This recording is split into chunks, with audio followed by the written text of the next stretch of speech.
SC వర్గీకరణపై నెలాఖరులోగా ordinance DSC నుంచే అమలు.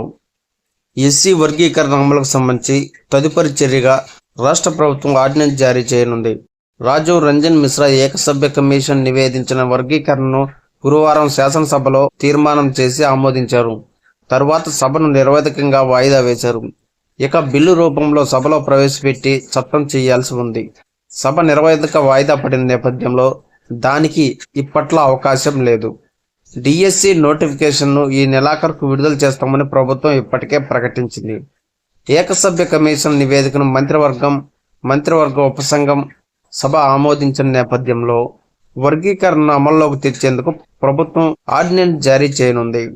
ఎస్సీలకు సంబంధించి రాష్ట్రాలు ఏదైనా పాలసీని రూపొందించే ముందు జాతీయ ఎస్సీ కమిషన్ సంప్రదించాలని ఆర్టికల్ 339 నిబంధన చెబుతుంది. ఆ మేరకు 2 రోజుల్లో శాసనసభ తీర్మానం జాతీయ ఎస్సీ కమిషన్కు ప్రభుత్వం నివేదించనుంది. జాతీయ ఎస్సీ కమిషన్ అడ్వైజరీ బాడీ మాత్రమే. ఆమోదం తెలపడం, తిరస్కరించడం అనేది ఉండదు. రాజ్యాంగాన్ని అనుసరిస్తూ సమాచారం కోసమే అక్కడికి పంపిస్తారు. ఎస్సీ వర్గీకరణ అమలు అంశాన్ని సుప్రీంకోర్టు రాష్ట్రాలకే అప్పగించింది కాబట్టి కేంద్ర ప్రభుత్వం ఆమోదం అవసరం లేదు.